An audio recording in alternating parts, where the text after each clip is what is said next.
And we are back. Crypto Live, Crypto Talk with Bitcoin Brandon. We're going to get started in just a second here. I apologize for the technical difficulties earlier. Sometimes technology has a mind of its own. Would not allow me to connect.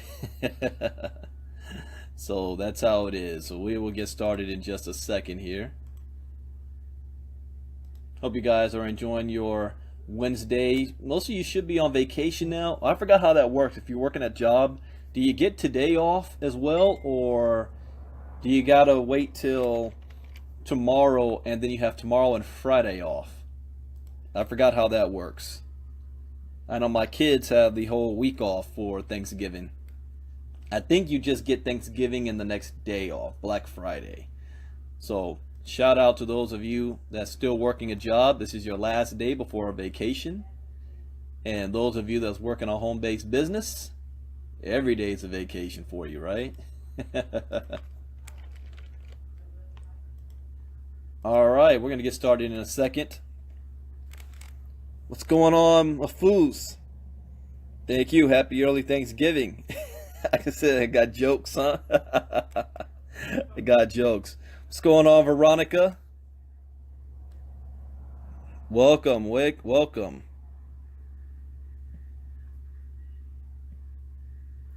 What's going on, David? Mr. Felder, I see you. What's happening? All right. Before I start off, I want to say this. There's some news in the news about high-profile people getting their accounts hacked and their Bitcoins stolen. So I want to share a couple of things. Number one, make sure your security is tight. Don't share your login information and details with other people. Number one. Don't, have basic passwords. Number two, be real smart. Have the highest type of security that you could have on your Bitcoin accounts. And last, watch how you flaunt. I talked about the MLM industry the other day and how, the number one way people use to advertise and market themselves on social media is by showing off how much money they're making, what their lifestyle's like, and how great they are, and that's the enticing part of it. But you can't do that in the crypto space. In the crypto space, you're basically putting a target on your back. And when you put a target on your back, then everyone's going to come gunning for you. So since this is live and recorded, I let it know right now, I do not hold Bitcoin. I do not stash it and hold on to it so that I can have a huge value of it in the future. That's not my strategy. My strategy is to allow Bitcoin to make more money for me. So I trade on the Bitcoin. I don't hold Bitcoin. So if anybody wants to look at me as a target, you ain't going to find nothing. No, I wouldn't admit to it anyway. So be very careful about what you're putting out on social media, about what you're doing and how much money you have and all that stuff.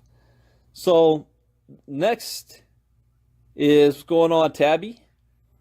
Next we're going to talk about is Jaime Dimon is in the news again, but before I get to Jaime Dimon, let me get to a few articles first and foremost. This is very, very important. I've been talking about this for months now. If you have not followed Doug Casey, I suggest that you do. He makes some predictions, and I am going to post this in this link into the chat box here. This is about the Fed coin. I haven't directly talked about the Fed coin in a while. We talked about the ruble coin that Russia's bringing on board. Canadians are thinking about doing it. I forgot the country in South America is also doing it. So let's talk about the Fed coin. The U.S. will issue e-currency that you will use. The U.S. Federal Reserve will not only issue its own cryptocurrency, but will also make sure Americans use it. That's the prediction of currency guru Doug Casey, who has an uncanny record of being correct about economic and political trends. His latest book, Surviving FedCoin: How to Protect Yourself and Profit from America's Coming Currency Exchange, is a public bet that the U.S. government will issue its own Bitcoin, which Casey views as the last arrow in its money quiver. How do we get Doug Casey FedCoin Survival Kit? YouTube, Google it. Google it. All right. How will the dynamic play out? He speculates. To start with, I suspect it's going to be a parallel currency, perhaps usable just within the U.S., which in effect would be a form of foreign exchange controls even more effective than the inability of Americans to open up foreign bank and brokerage accounts today due to monetary control through FATCA. I think it's a near certainty that they're going to do something like this, and soon. And soon. FedCoin refers to cryptocurrency and or protocol established by a central bank. National banks could forge their own Bitcoin with comparative ease, and Bitcoin consultants have sketched possible scenarios on how. In some thoughts on FedCoin, a Fed-backed cryptocurrency, Albert Smigelski suggests, this was back in March 9, 2015. So they've been planning this for a while now. Many of you guys are just now hearing about Bitcoin, but the government's been planning this for a while. The Fed should pre-mine all the currency that they want to issue on a blockchain. A pre-mine happens where all or part of the cryptocurrency is issued in the first block, the Genesis block. Then the Fed would just exchange the Fed coin for $1 each. In the article entitled FedCoin, October 19th, 2014, Koenig speculates the Fed would create a new blockchain called FedCoin, or it would create a Ripple-style ledger by the same name. It doesn't matter which. There would be an important difference between FedCoin and more traditional crypto ledgers. One user, the Fed, would get special authority to create and destroy ledger entries. See, that right there is completely what Bitcoin is not about. It's the opposite. You can't destroy the ledger on Bitcoin. It's all anonymous. It can't be changed. It can't be controlled. So what does the government do? Co-opt the technology and the idea, create their own coin, mine all of it, they control it, and they can do whatever they want with it. They can destroy the ledger. It's basically digital cash. That's all. The US dollar digitized. The Fed would provide two-way physical convertibility between both of its existing liability types, paper money and electronic reserves, and Fed coin at a rate of 1-to-1. I don't think it's going to be 1-to-1. I think what they're going to do, they're going to make sure when the crash happens, you'll maybe get 50% of your US dollar in Fed coin. I think that's what they're going to do. Koenig draws upon the work of mathematician and economist Sina Motamedi for a more technical explanation for how this would work in the case of a blockchain-style ledger. He advises the simplest way for a central bank to create its own cryptocurrency is for it to fork the Bitcoin protocol into a new protocol that is unchanged in every way except that going forward, the central bank will set and adjust the block mining reward at its discretion. Like paper money, the central bank's cryptocurrency will be both decentralized in transaction and centralized in supply. I don't think the government's going to do that. They're going to have it centralized in transaction and centralized in supply. They want full control of this. Discussions have been encouraged by the attention governments are directing toward FedCoin. when the Bank of England released a paper, February 2015, so England is in on this, that addressed the subject. The Bitcoin processing company Payment 21 was not alone in asking the Bank of England, why might central banks issue digital currencies? In America, similar scenarios occur. In June 2016, central bankers from 90-some countries met behind closed doors in Washington, D.C. and conferred with Bitcoin experts. I guarantee you Jaime Dimon was in the room. Guarantee you. Federal Reserve Chair Janet Yellen opened the conference, which included the International Monetary Fund, the World Bank, and Bank for International Settlements. Adopting blockchain as a protocol to facilitate bank transfers was the focus, but issuing official digital currencies was actively explored. Adam Ludwin, CEO of the blockchain company Chain, delivered a speech entitled, Why Central Banks Will Issue Digital Currency.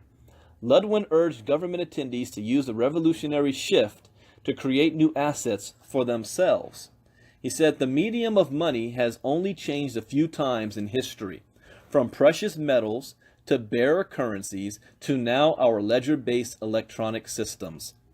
Bitcoin and blockchain represent a transition to a new medium. This transition is often referred to as distributed ledger technology, but I find it more helpful to look back to bearer instruments like banknotes to appreciate what this new medium enables, a digital bearer instrument.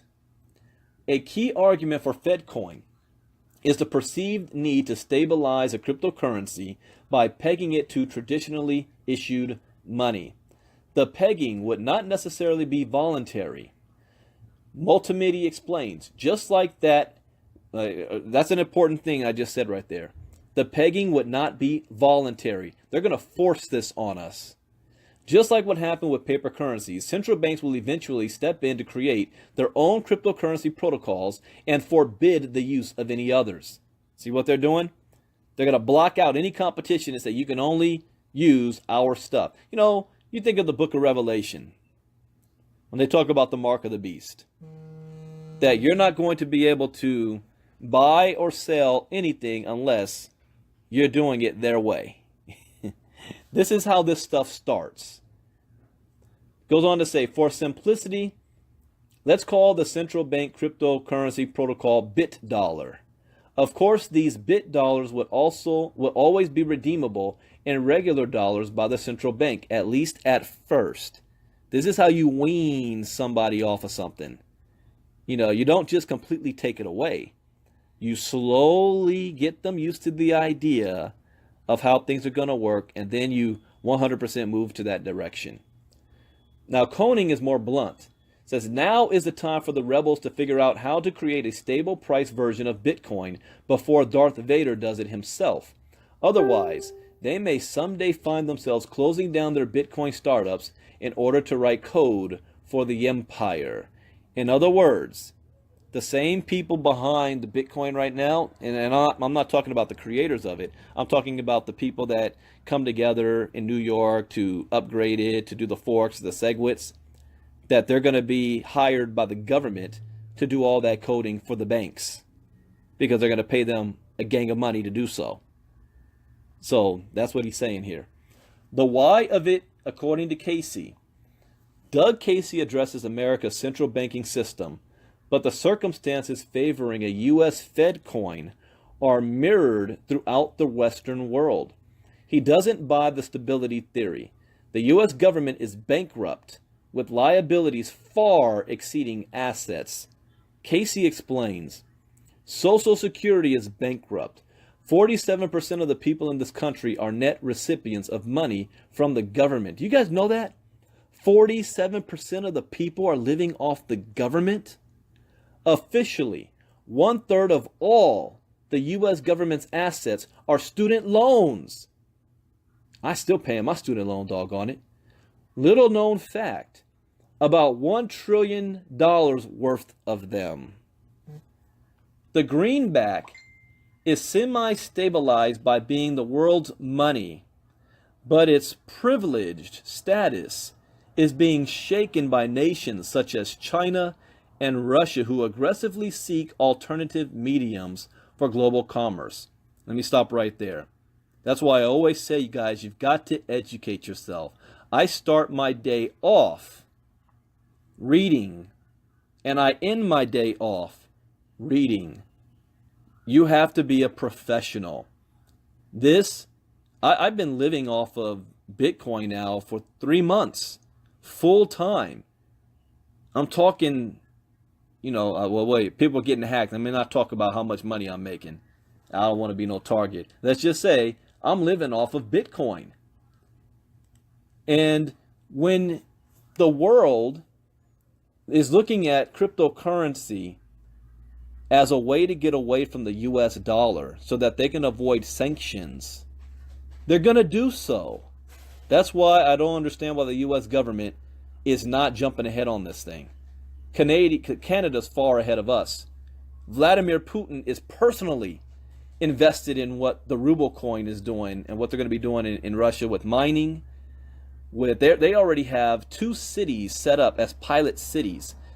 They have an entire section of Russia, the size of the West Coast, dedicated to this space. Let me continue. Casey believes that yesterday's monetary controls, quantitative easing, and interest rates at near zero or below cannot sustain a bankrupt dollar with waning global relevance. Yesterday's methods are going to come to an end. What can the Feds do? Well, what the Feds can do is cryptocurrency. Fedcoin is what's coming to a start. And according to Casey, the primary benefit to government would be a centralization of supply and a transparency of demand or transactions, which could centralize control of the economy to an unprecedented extent. Why would people use the cryptocurrency? Well, Fedcoin would almost certainly emerge as a parallel currency, which would be adopted due to government requirements for its use in paying taxes or accessing entitlements such as Social Security. See what they're doing here? If you want your Social Security, you got to go through the Fedcoin. If you want to have a bank account, you got to have a Fedcoin.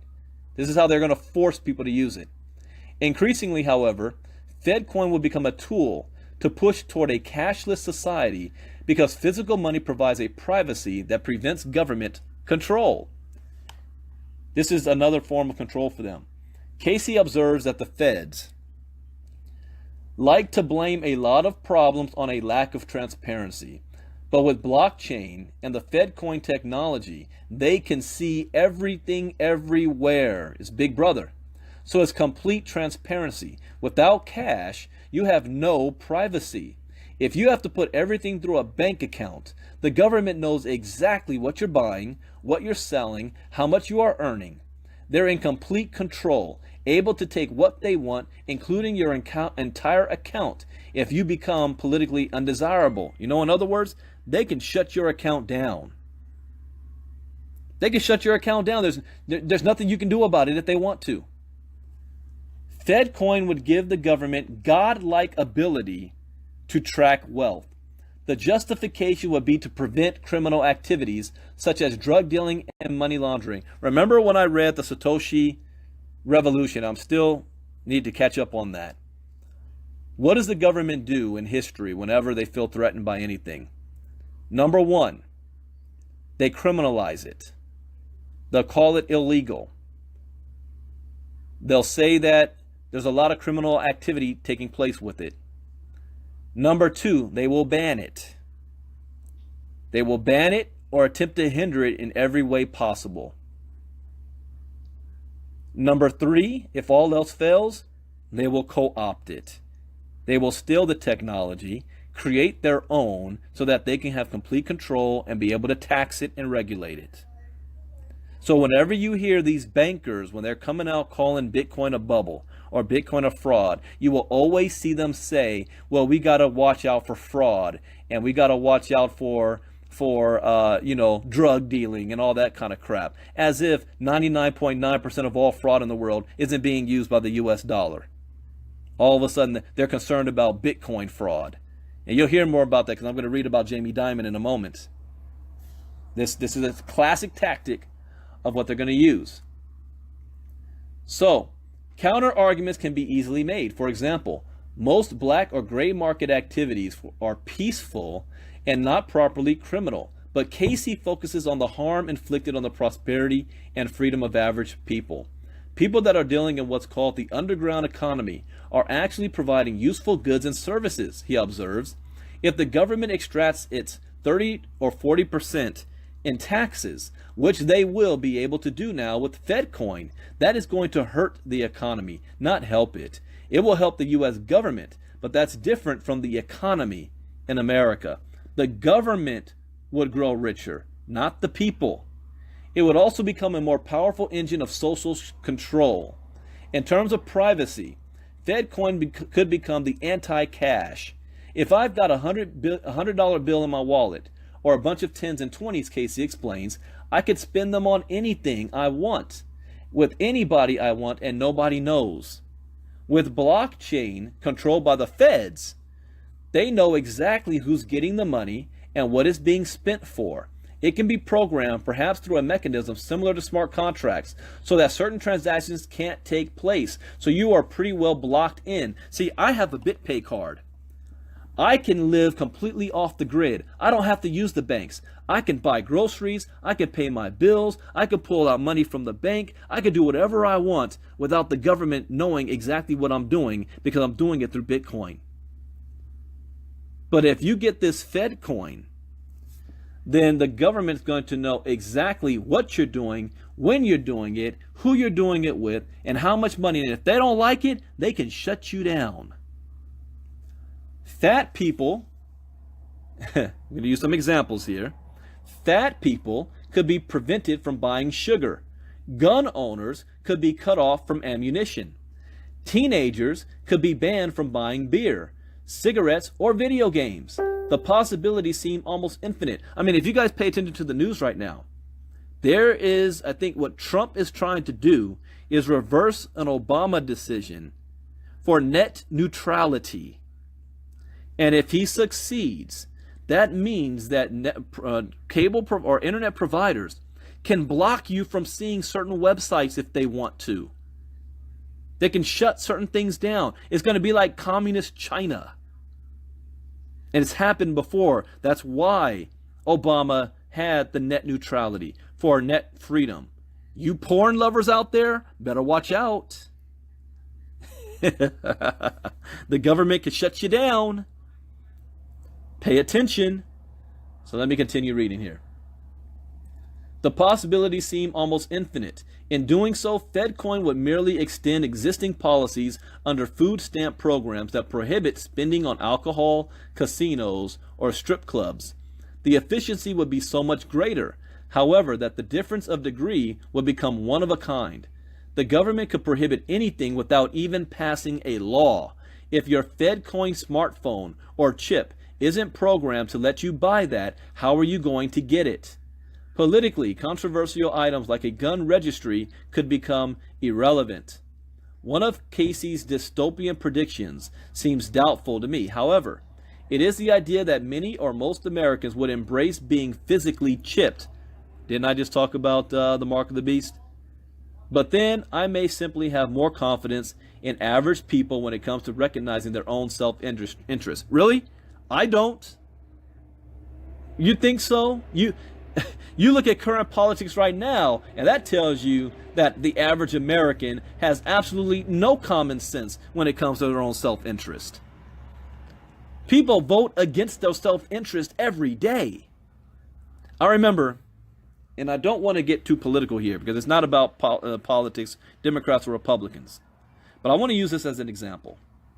We had one group of people that were so hell-bent on being against Obamacare. One guy came on social media and started running his mouth about, yeah, I'm so glad we're getting rid of Obamacare. It ain't going to bother me because I have the Affordable Care Act, the ACA. I got the ACA, so I'm covered. And someone said, fool, the ACA is Obamacare. And he voted to eliminate Obamacare. Didn't even know what it was. It just had the name Obama to it, so he was against it. People vote against their self-interest every single day. The whole point of Bitcoin is that you have control of your own money for the first time ever. You don't have to answer to the banks or the government. You control it. It is a response to the 2008 financial crisis. Yet, the government has been planning years to the Fed coin, because if they have the Fed coin in place, that gives them full control, and they're using Bitcoin. Here's how they're using Bitcoin. Bitcoin is now putting cryptocurrency on the minds of average Americans. They don't know too much about it yet, and they think that it might be a scam or a fraud, and they believe in control. They trust control. So if the Fed comes out and says, "Hey, you guys don't worry about that crazy Bitcoin crap out there that's unregulated. We got you. We got the Fed coin. So now you can have your own version of Bitcoin tied to your money." And you know what the American people are going to say? "Yay! Bring on the Fed coin. Yay! I don't have to worry about Bitcoin. I'm safe and secure." Giving away your freedom. Let me finish. Almost done here. And then we're going to go on to Jaime Dimon. The shadow of solution. Casey likens the potential. You know what? If I'm giving you guys any value, show me some likes. It feels like I'm just talking to myself. Give me some thumbs up or some hearts or whatever, if you're learning something new here. But the shadow of solution. Casey likens the potential currency revolution to the industrial revolution. The technologies developed then gave unprecedented freedom and literally life to the common man. The human lifespan and population increased dramatically. Bitcoin and blockchain are equally liberating to the individual, but revolutionary technologies also challenge the status quo. And so entrenched powers attempt to co-opt their use. Didn't I just say that? Co-opt the use. Whether governments will succeed is not clear. They may be thwarted by their own incompetence or by the intrinsic decentralization of cryptocurrencies. It seems clear, however, that governments will make the attempt, and when they do, the best response is a better technology that sprints forward and leaves those who wish to tame it coughing on its dust. Those on the cutting edge of technology are today's freedom fighters. Are you guys a freedom fighter? All right, now let's get into Jaime Dimon. I love doing, I've got like 3 or 4 articles that just popped up about Jaime Dimon. So I'm not going to rehash what I've already shared about Jaime Dimon. Let's talk about this new stuff. What new news is here? Oh, this is a good article. Maybe I'll save it for tonight. Young Americans will hold Bitcoin until it reaches $190,000 per coin. All right. Let me save that one for another day. Let's see. That's more about Russia. Jaime Dimon's back. I'm going to start with the Wall Street Journal article. I got 3 articles I'm going to read about Jaime Dimon. And let me put the link to this in the chat box. And again, for those of you that's just coming on, when this is finished, you might want to go back and listen to it from the beginning, because you miss a lot of stuff. My computer's moving slow, so give me a second to go ahead and put this in the chat box. And again, happy Thanksgiving, everybody. You should have a lot to be thankful for, especially if you're in the crypto world. I have a lot to be thankful for. I love crypto. Crypto's changed my life the last couple of months. And the people that I work with, and the people that I'm not working with, people that I know, are killing it in the crypto space. And as I said from the very beginning, be careful. Have security. I'm hearing all these reports from people's getting hacked and losing all their Bitcoins. Be careful, and be careful what you share on social media. Do not be a target. Don't become a target. I said it in 2018, there's going to come a point where I'm going to be ghost on social media when it comes to my own personal achievements. You know, I share a little bit now because it's inspiration for the team. But I will be a Bitcoin millionaire in 2018, and I won't need to talk about it. I will be doing, Facebook Lives and stuff, sharing information, but I'm not talking about what I got. I don't need to brag or do anything like that. I'll just be on a beach somewhere in my big fat house in a nice car, living the flip-flop lifestyle. All right, I put the link in that chat box. Wait, did I? No, here we go. Oh, that's the wrong link. The Wall Street Journal.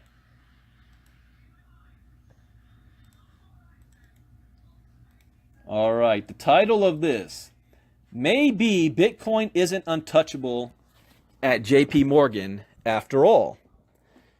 JP Morgan weighs helping clients trade Bitcoin futures despite Jamie Dimon's criticism of the cryptocurrency. About 2 weeks ago, I said that Jamie Dimon eventually will have to listen to his clients, especially if his competitor banks, start accepting Bitcoin. And with the CME announcement, of course they are. And I don't truly believe Jamie Dimon thinks Bitcoin is a fraud anyway. I think that the man is very intelligent. He would not have gotten to where he is without that. But I also think that he's a criminal. He's a crook. He got hit to where he is not by playing by the rules. I believe he screwed so many people on his way to the top. And then he screwed the American people in 2008 when their company was forced to pay $13 billion in fraud, mortgage fraud. And then he just got charged this year for for fraud.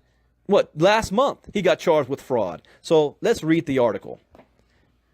JP Morgan Chase and co-chief executive Jamie Dimon has said that if any of the bank's traders bought or sold Bitcoin, he would fire them in a second. Do you know, 2 days after he said that, on the Swedish market, JP Morgan bought up a bunch of Bitcoin shares and Bitcoin assets, and not just a bunch, they bought the most assets 2 days after he made that statement. That's ultimately going to be worth billions of dollars for JP Morgan. So much so that the Swedish government or Swedish entities filed for a lawsuit against Jamie Dimon for market manipulation. Because when he made that comment, the price of Bitcoin dropped by $1,000. So he bought the dip. Well, let me not go off on a tangent. Let's just read the article. Oh, wait a second. What? I am registered. Oh, okay. Oh, they want to, let me refresh here. Wall Street Journal's always trying to get people's money. Just give me a second here.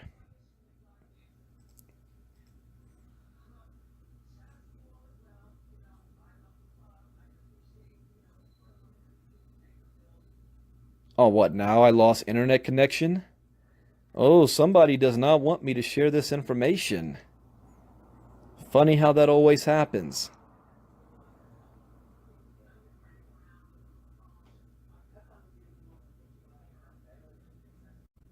All right, come on back up, Wall Street Journal.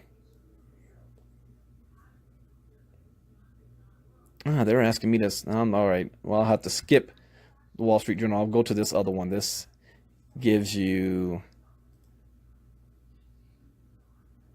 All right, well, I'll go with this article here.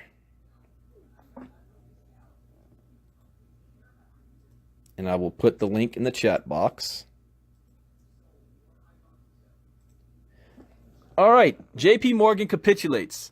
May help clients trade Bitcoin futures for a fee.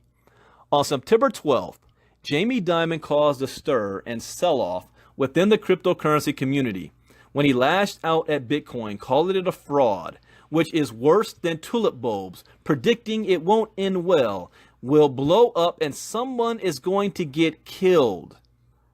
Oh, and just to make it clear, any JP Morgan trader caught trading Bitcoin would be fired for being stupid. Those were Jamie Dimon quotes. After briefly plunging, since then the price of Bitcoin has doubled, and earlier today, Bloomberg quoted money manager David Kotok, who said that clients bring up Bitcoin all the time. They think it's cool. It has the newness, which is attractive to some people, though... Oh, advertising just popped up on me. What? I gotta watch this for 7 seconds before I can continue the story? Man, clickbaits. Alright, let's continue. For banks, as Lloyd Blankenfield learned over the past month, this means they have a choice. Either get with it and make money on the latest investing craze, or stand aside and make nothing. And now, none other than JP Morgan is getting with it. Because, as the Wall Street Journal reports, despite Jaime Dimon's guarantee of a pink slip for any trader caught transaction in Bitcoin, the bank is now looking at business opportunities in the planned Bitcoin futures market, which the CME has said it will launch by the end of the year. Specifically, JP Morgan is considering whether to provide its clients access to CME's new Bitcoin product through its futures brokerage unit. Of course they are! If they don't, they're going to lose clients. See, if you ever want to enact change, hit them in the pocketbooks. This goes for anything. Hit them in the money, in the pocketbooks. You'll see change happen real fast. Let me continue. That, the Wall Street Journal reports, means the bank's customers could use it to trade Bitcoin futures while JP Morgan collects fees for such services, seemingly in violation of its fiduciary duty, considering its CEO just 2 months ago called the product a fraud. Oops! The reversal is not definitive yet, and the process has involved assessing whether there is demand among JP Morgan's customers for the proposed CME Bitcoin contract, according to the Wall Street Journal source. Although judging by the reverse inquiry, there clearly is. And where JP Morgan goes, others are sure to follow. Other banks must also make the call about whether to support CME's Bitcoin futures. Goldman Sachs Group Inc., Bank of America, Merrill Lynch, and Morgan Stanley are among the dozens of firms that offer their customers access to CME's markets through their futures brokerage arms. But, as everyone knows, courtesy of repeat media appearances by the outspoken CEO, none of those banks has chief executive who has been as critical of Bitcoin as Dimon, who has blasted it as a fraud and compared it with past financial bubbles. If you're stupid enough to buy it, you will pay the price for it one day, Dimon told a conference last month. And now, in delightful irony, JP Morgan is preparing to make money by offering this fraud to clients. Now, stop right there. You got to use your common sense here. If JP Morgan really believes Bitcoin to be a fraud, what does it say about them that they're going to knowingly offer this fraud to their clients? Here's what that tells me. They can care less about anything else as long as it makes money, which is why the financial collapse of 2008 happened and the mortgage fraud. They knew it was wrong, and they did it anyway to make money. Always understand that. What's the real motive behind everything? Let me continue. This also just days after JP Morgan was busted for assisting money laundering in Switzerland after accusing Bitcoin of being used as a tool for money laundering. Isn't that irony? Hypocrisy? Here, we naturally commiserate with the JP Morgan chief. In a world in which, as Mike Novogratz said earlier, retail interest in equities has been waning over the past decade as investors no longer trust financial institutions. The only alternative to grip the public's trading and investing interest has been the very Bitcoin or other digital currencies so loathed by establishment, commercial, and central banks. Because since the money is printed not by some central bank, but the universe of users themselves, a lack of control central banks would never willingly cede. That's a key term there. They will never willingly cede it. JP Morgan's looming decision about whether to let customers trade Bitcoin futures underscores the challenges that Wall Street firms face as the cryptocurrency emerges from the shadowy margins of the financial markets and draws growing investor interest. Meanwhile, CME CEO Torrance Duffy said in an NBC interview this month he expects trading in Bitcoin futures to begin the second week of December. Do you guys know what that means? You think the Bitcoin at $8,100 is high right now? When this sucker goes live in a couple of weeks, billions of dollars is going to flood into Bitcoin. It's going to hit over $10,000 before this year is out. That's my prediction. $10,000 by the end of the year. Launching futures would bring the virtual cryptocurrency a big step closer to the financial mainstream, making it easier for both large financial firms and retail investors to trade it. Furthermore, as we showed in September, JP Morgan already gladly commissions for handling client trades of Bitcoin, XBT, and ETM trading in Europe and tracking Bitcoin. While the bank has said it doesn't take positions in the note and simply routes customers' buy and sell orders electronically to exchanges, it would be the first time JP Morgan has lied. It wouldn't be the first time JP Morgan has lied about it considers prop trades. In any case, brokering trades in Bitcoin futures would be similar, as JP Morgan would be happy to collect a spread every time a client buys or sells the fraud. And once in, JP Morgan will have no choice but, as a matter of ego, to be the biggest. JP Morgan is the second biggest futures brokerage in the US, second only to Goldman. And as more and more Wall Street firms scramble to offer the retail public access to Bitcoin, last week Ivey CEO Thomas Peterffy warned that CME needs to ring fence its system for clearing Bitcoin futures trades from the rest of its markets, or else losses in Bitcoin could end up rippling through the broader financial system. I'd say the opposite, buddy. Because Bitcoin isn't losing, Bitcoin is only gaining strength. So if Bitcoin continues to gain strength, then it will ripple in the rest of the financial system, boosting the other markets. That's what I predict. Bitcoin ain't going to bring them down. Bitcoin's going to lift. A catastrophe in the cryptocurrency market that destabilizes the clearing organization will destabilize the real economy, Mr. Peterffy wrote last week in an open letter to the chairman of the CFTC, which he also published in a full-page advertisement in the Wall Street Journal. Ironically, this legitimate warning appears to have only cemented JP Morgan's resolve to become a Bitcoin middleman and soon principal, which brings us to question we first asked about. All right, something's going on with my internet. I know you lost me.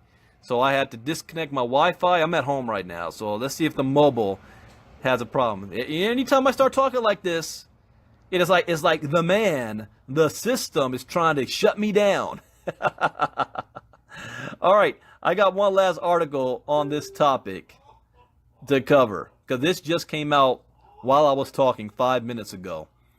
All right, this is about Jaime Dimon again, and I'm going to put the link in the chat box. All right, this is He's Back. Jaime Dimon's JP Morgan Chase ponders Bitcoin futures move. It says, JP Morgan is considering whether to provide its clients access to CME's new Bitcoin product through its futures brokerage unit. The Wall Street Journal announced, citing an unnamed source. That means the bank's customers could use it to place bets on whether the digital currency will rise or fall, while JP Morgan collects fees for such services. Eric, don't get me fired up again. Yeah, I was fired up the other night. If you guys didn't hear, you need to listen to that Facebook Live. You know, I take it personal. Why? Because this is my, this is how I make my money. When clowns from the MLM space want to come in and try to call everything underneath the sun a scam, I'm going to call you out on that. So, but that's not what this is about. We're talking about Jaime Dimon here. So, The bank would effectively be creating a market within CME's marketplace, a go-between cryptocurrency futures and its customers. Mr. Dimon's company would, in effect, not be engaged in Bitcoin per se, but rather act as bringing buyers and sellers together. Indeed, as the journal points out, JP Morgan already handles client trades of Bitcoin, XBT, an exchange-traded note designed to track the value of the digital currency. The bank has said it doesn't take positions in the note and simply routes customers' buy and sell orders electronically to exchanges. Still, this is the company, through its head spokesperson, that claimed if any staff dared to so much as dabble in Bitcoin, they'd be shown the door. Dimon's also been on record as referring to enthusiasts as stupid and portending a gloomy fate for the world's most popular cryptocurrency. He's even shouted to the heavens about not mentioning Bitcoin ever again, only to, of course, change direction. Yeah, he just can't stop talking about it. He even said, Bitcoin is only about a $200 billion market. We do $6 trillion a day in money moving around in our banks. It's not even on our radar screen, yet you're still talking about it. It's like you breaking up with that girl, yet you're always talking about that girl. Still on the mind. To be clear, JP Morgan is weighing such a move and is assessing whether there is demand among JP Morgan's customers for the proposed CME Bitcoin contract. The journal cautions again from the unnamed source, and CME's launch is by no means in stone. Regulators at the Commodity Futures Trading Commission are under severe pressure to get this right, and few fully understand what they're dealing with when it comes to Bitcoin. Morgan Stanley is evaluating whether to provide access to the CME Bitcoin contract. A person familiar with the matter said, according to the report, and other competitors too are grappling with the as now murky future of Bitcoin futures. Bank of America Merrill Lynch and Goldman Sachs Group Inc. among them. Did you know Bank of America owns 22 blockchain patents right now? Yeah, 22 of them already. A CME market has the chance to bring Bitcoin into the mainstream of institutional finance. Bitcoiners are divided on what this might mean going forward. Holders and those cheering a digital gold perspective have long preferred such a scenario, and it does seem prices will continue to rise as a result.